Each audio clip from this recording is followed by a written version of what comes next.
పెళ్ళైనా పండగైనా వేడుక ఏదైనా పట్టు చీరల ప్రత్యేక వేదిక వారాహి సిల్క్స్. నమస్తే, వెల్కమ్ టు సుమన్ టీవీ. నేను పద్మిని. ప్రస్తుతంతో పాటు ప్రముఖ ఆధ్యాత్మికవేత్త, ప్రముఖ న్యూమరాలజిస్ట్, లక్ష్మీ నరసింహస్వామి ఉపాసకురాలు శ్రీమతి స్రవంతి గారు మనతో పాటు ఉన్నారు. మాట్లాడదాం. నమస్తే అక్క. నమస్తే పద్మిని. డబ్బు చాలా చాలా చిత్రమైంది అక్క. రాకపోతే లేదు లేదు లేదు అని భయపడతాం, చాలా యాంగ్షియస్గా ఫీల్ అవుతూ ఉంటాం. వచ్చిన తర్వాత దీన్ని ఎలా దాయాలి, ఇది ఏమైపోతుందో, వచ్చిన తర్వాత ఖర్చు అవుతుంది కదా, ఖర్చు అవ్వకుండా ఎందుకు ఉంటుంది, మరి అవసరాలను తీరుస్తుంది, ఖర్చు అయిపోతుందని భయం, లేకపోతే ఎలా దాచుకోవాలో అని భయం, పోతుందేమోనని భయం, భయపెడుతుంది, బాధ పెడుతుంది. ఇలా కాకుండా అసలు డబ్బు మనకు ఒక ఆనందాన్ని ఇవ్వాలి, ఫ్రీనెస్ని ఇవ్వాలి, లేకపోతే సంతోషాన్ని తీసుకురావాలి. ఎలా అక్క, ఏం చేయాలి, డబ్బుని ఎట్లా మేనేజ్ చేయాలి అసలు రావడానికి, వచ్చింది ఉండడానికి? మనం ఎప్పుడు కూడా ఖర్చు అయ్యేటప్పుడు చాలా బాధపడుతూ ఉంటాం అనమాట. ఎవరికైనా ఇవ్వాల్సి వస్తే చాలా బాధపడుతుంటాం, ప్రణాళికలు వేసుకుంటాం. మంగళవారం నాడు ఇవ్వద్దు, శుక్రవారం నాడు ఇవ్వద్దు. పనమ్మాయి జీతం శుక్రవారం నాడు ఇవ్వాలన్నా మనకి బాధే. మనకి హెల్ప్ చేసే వాళ్ళకి ఎవరికైనా అమౌంట్ ఇవ్వాలన్నా కూడా మనకి ఒకళ్ళు ఎవరైనా హెల్ప్ చేశారనుకో, వాళ్ళకి డబ్బు రిటర్న్ ఇవ్వాలనుకో, వాళ్ళు మంగళవారం వద్దులే రేపిద్దాం అనుకుంటాం. స్వార్థం చూడు, ఆ సెల్ఫిష్నెస్ అనేది ఉండకూడదు డబ్బు దగ్గర అనేది గుర్తుపెట్టుకోవాలి. ఒకటి గ్రాటిట్యూడ్ చాలా ఇంపార్టెంట్. డబ్బు నిలబడాలి అని అంటే కృతజ్ఞత అనేది ఎటువంటి పరిస్థితుల్లోనూ నీ మనసులో నిక్షిప్తమైపోయి ఉండాలి. అన్ని వేళలా గ్రాటిట్యూడ్ చాలా ఇంపార్టెంట్ మనీ విషయంలో. ఎందుకు అంటే మనీ ఈజ్ ఎనర్జీ, శక్తి. డబ్బు అంటే శక్తి. ఏమీ లేదు, 1 లక్ష రూపాయలు అకౌంట్లో పడ్డాయి అనగానే చిన్న సరే లేచి కూర్చొని వీడు ఇవ్వడనుకున్నాడే ఇచ్చేసాడు, అమ్మాయ్యా ఎన్ని కష్టాలు పడ్డాననుకుంటున్నావు వాడి దగ్గర నుంచి డబ్బులు తేవడానికి అని చెప్పి తెగ ఆనందపడిపోయి వదిలేస్తుంది. కాబట్టి ఆ ఎనర్జీ అనేది వెళ్ళేటప్పుడు కూడా చూపించాలి మనం. జనరల్గా నేను ఎప్పుడు మా పిల్లలతో అంటూ ఉంటాను, ఫోన్పేలు చేస్తుంటే టెడెడిన్ టెడెడిన్ టెడెడిన్ అని ఎవడో ఫోన్పే వాళ్ళు లేకపోతే జీపే వాళ్ళ స్పాన్సర్ చేస్తున్నట్టు ఇస్తున్నానే డబ్బులు నేను అంటూ ఉంటాను అనమాట.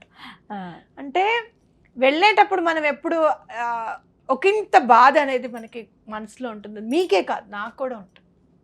అయితే నేను చూసింది ఏంటి అని అంటే, నేను చదివిన తర్వాత నేను దాన్ని ఇంప్లిమెంట్ చేశాను. ఇంప్లిమెంట్ చేసిన తర్వాత నుంచి బావగారికి ఒంట్లో బాగుండదు, ఇప్పుడు డబ్బులు అవసరము అనుకున్న ఫేజ్ స్టార్ట్ అయింది. ఆయన వెళ్ళిపోయేదాకా ఎక్కడ అప్పు అనేది లేకుండా, ఈ రోజున ఎవరు కూడా ఇంటికి వచ్చి స్రవంతి ఎప్పుడు ఇస్తామని అడగకుండా నాకు హెల్ప్ చేసింది అని చెప్పచ్చు. అందుకే ఈ విషయం చెప్దాం పద్మిని, ఏం చేద్దాం అక్క అని అంటే అరిగాటో టెక్నిక్ చేద్దాం పద్మిని అని చెప్పింది. అరిగాటో అంటే అరిగాటో అంటే జాపనీస్లో థ్యాంక్ యూ. Thank you. అయితే మరి మనం థ్యాంక్ యూ మనీ అని అనొచ్చా, అరిగాటో మనీ అని అనొచ్చా అని అంటే నేను అరిగాటో మనీ అనే అనమంటాను. ఎందుకంటే ఏ భాషలో అయితే ఆ టెక్నిక్ని కనుక్కున్నారో ఆ భాషకి సంబంధించిన పదం వాడడం కూడా గ్రాటిట్యూడ్ని చూపిస్తుంది. అవునా కాదా? కాబట్టి ఇది మనకి ఎవరు నేర్పించారు, అసలు ఇది ఎవరు కనుక్కున్నారు అని అంటే కెన్ హోండా అనే ఆయన కనుక్కున్నాడు. నేర్చుకుని ఎవరి దగ్గర నేర్చుకున్నాడు అంటే వాహి టకడా అనే ఆయన దగ్గర నేర్చుకున్నారు. నేర్చుకుని మనకి ఏం చెప్పారు ఆయన అని అంటే, ప్రతి నిమిషం థ్యాంక్ యూ, అరిగాటో మనీ, అరిగాటో మనీ అని చెప్పమన్నారు. ప్రతి నిమిషం మనం ఎలా అనుసంధానమై ఉంటాం. ఇప్పుడు నేను క్యాబ్లో వచ్చాను, డబ్బులు ఇచ్చిన తర్వాత నేను అక్కడ బడంగపేట నుంచి నేను ఇక్కడికి రావడానికి నాకు హెల్ప్ చేసింది క్యాబ్, ఏ మనీ హెల్ప్ చేసింది, థ్యాంక్ యూ మనీ, అరిగాటో మనీ అని చెప్పడం. అలాగే నేను కూరలు కొనుక్కున్నాను, కొత్తిమీర కట్ట కొనుక్కున్నాను, ఏదన్నా కానివ్వు, ఇంటికి ఒక వస్తువు తీసుకురావడానికి ఈ మనీ హెల్ప్ చేసింది అని చెప్పి అరిగాటో మనీ అని చెప్పడం స్టార్ట్ చేయండి. ఆటోమేటిక్గా ప్రశాంతత అనేది మీ మైండ్లోకి వచ్చేస్తుంది. పిచ్చి ఖర్చులు అనేవి అవ్వకుండా ఉంటాయి, అస్సలు అవ్వవు పిచ్చి ఖర్చులు. చాలా అలర్ట్గా ఉండాలి మనీ విషయంలో అని చెప్తాను నేను. ఇప్పుడు నిన్న చిన్నుని డెంటల్ డాక్టర్ దగ్గరికి తీసుకెళ్ళినప్పుడు వాళ్ళు ఏం చెప్పారు, ప్యాకేజ్ అంతా ఇచ్చారు. ఏం ప్యాకేజ్ చూస్తారు ఏంటి అని అంటే నేను కొంచెం చెప్పాను, సింగిల్ పేరెంట్ అండి, నేను కొంచెం చూసి ఇవ్వండి అని చెప్తే పాపం చాలా మంచి ప్యాకేజ్ ఇచ్చారు. అంత ప్యాకేజ్ చేసి బలానా దగ్గరికి వెళ్ళి మీరు ఎక్స్రే తీయించుకొని రండి, యూ నీడ్ నాట్ పే అని చిన్ను ముందే చెప్పారు. అంటే జాగ్రత్త గురించి చెప్తున్నాను నేను. ఇది అది వెళ్ళింది, నాకెందుకు కొంచెం చాలా అంటే ఏదన్నా పనులు నేను బావగారు కలిసి చేద్దాము అనుకున్న పనిని నేను ఒక్కదాన్ని చేస్తున్నప్పుడు చాలా నిస్పృహ అనేది వచ్చేస్తుంది, అంటే డిప్రెస్డ్గా అనిపిస్తుంది. చాలా నేను ఉంటాను, నువ్వు వెళ్ళిరా అమ్మ నువ్వు అని చెప్పాను. అది ఎక్స్రేకి వెళ్ళి అది చేయించుకొని నా ఫోన్ తీసుకొని వెళ్ళింది. నీ ఫోన్ ఇవ్వు అని చెప్పి తీసుకెళ్ళింది. నా ఫోన్ నుంచి 1000 రూపాయలు కట్టమంటే కట్టేసి వచ్చింది. కొంచెం ఇట్లా ముందుకు వచ్చిన తర్వాత ఎక్స్రే తీసి మళ్ళీ వాళ్ళకి చూపించాలి అంటే 1000 పే చేశానంటే బాగా తిట్టాను నేను 5 మినిట్స్ కంటిన్యూగా. నువ్వు అసలు వాళ్ళు కట్టద్దని చెప్పారు, నీ ముందే చెప్పారు, ప్యాకేజ్ అంతా మాట్లాడారు, నేను సింగిల్ పేరెంట్ అని చెప్పాను, వాళ్ళు దానికి మనకి రెస్పాండ్ అయ్యారు, అన్నీ హెల్ప్ చేశారు. నువ్వు మళ్ళీ 1000 కట్టడంలో అర్థం ఏంటి? నువ్వు విన్నావు కదా, అక్కడ నీకు తెలియాలి కదా, నువ్వేం చిన్నపిల్లవు కాదు, ఇంటర్మీడియట్కి వస్తున్నావు, ఏ డబ్బు వాళ్ళు పెట్టద్దన్నారండి, వాళ్ళు ఇవ్వనన్నారు అని అంటే రిఫరెన్స్ నెంబర్ ఏమైనా అడిగేవాళ్ళేమో, లేకపోతే ఫోన్ చేసేదానివేమో, ఎందుకు ఆ పని చేసావు నువ్వు అని చెప్పి. అంటే జాగ్రత్త చాలా అవసరం. అలాంటప్పుడు ఎప్పుడన్నా మనం అజాగ్రత్తగా ఖర్చు పెడితే సారీ అని చెప్పడం కూడా అవసరం. ఈ విషయం నేను ఎందుకు చెప్తున్నానంటే నేను అప్పుడు వెంటనే సారీ అని చెప్పడము, మేము మళ్ళీ ఎక్స్రేకి వెళ్ళిన తర్వాత ఇలా చేసిందండి మా పాప అంటే డాక్టర్ గారు వెంటనే ఆ ఎక్స్రే అతనికి కాల్ చేసి నీకు రిఫరెన్స్ కోడ్ ఇస్తాను, వాళ్ళ మనీ వాళ్ళకి మీరు మళ్ళీ వెంటనే ఫోన్పే చేసేయండి అని చెప్పారు.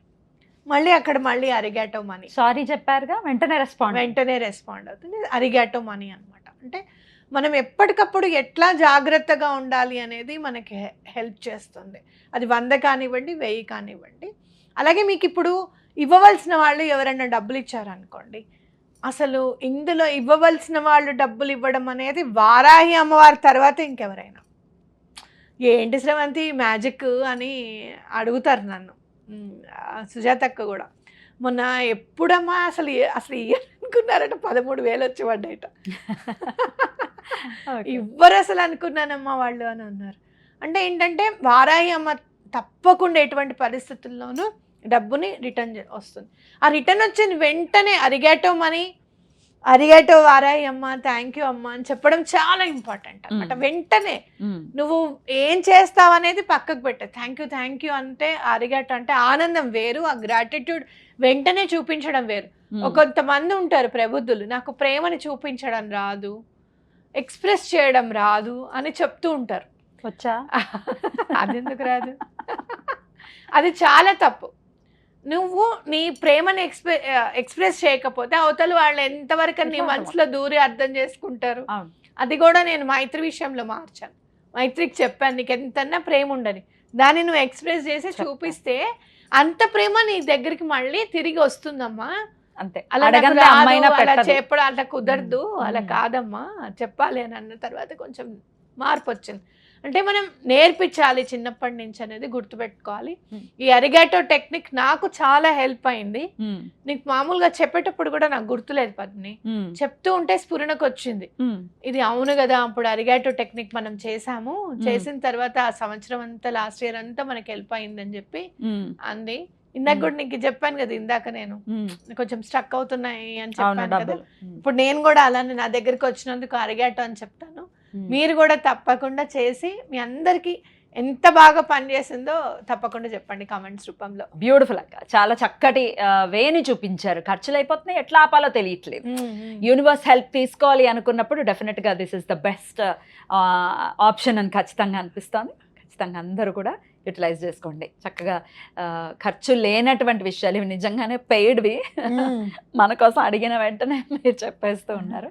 ఒకళ్ళకి మంచి జరిగిన ఒక్కొక్కసారి కమెంట్స్లో చూస్తాను కదా, మీరు చెప్పిన దాంతో మా బాబు ఎగ్జామ్ పాస్ అయ్యాడండి, మీరు చెప్పినవన్నీ చేశానండి, నావన్నీ ప్రాబ్లమ్స్ క్లియర్ అయ్యాయండి అని చెప్తూ ఉంటే కొంతమందికి ఐఐటీలో సీట్స్ వచ్చిన వాళ్ళు కూడా ఉన్నారు తెలుసా. మన స్విచ్ వర్డ్స్ యూజ్ చేసుకొని, సర్కిల్స్ యూజ్ చేసుకొని, ఫైన్ రీచ్ యూజ్ చేసుకుని పిల్లాడి ఇంటికి తిరిగి వచ్చిన ఆ బ్లెస్సింగ్స్ ఊరికే పోతాయా? కాపాడుతీ. ఫైన్ రీచ్ అనగానే నాకు చిన్న పిల్ల ఫోన్ చేసింది అని చెప్పావు చూడు, అది బాగా గుర్తుకొస్తుంది. ఇప్పుడు చెప్పిన దాని గురించే. ఆ బాబుది కాదు, ఓ చిన్న పాప ఫోన్ చేసి మా ఫ్రెండ్ మిస్ అయిందని, ఆ పాప రాసింది పేపర్ మీద, వచ్చేసింది రాత్రికల్లా వచ్చేసింది. అది కూడా భలే గుర్తుకొస్తాయి. అట్లాంటివన్నీ కూడా చాలా బ్లెస్డ్ గా అనిపిస్తుంది. థ్యాంక్ యూ సో మచ్ అక్క. నమస్తే. అరిగాటో.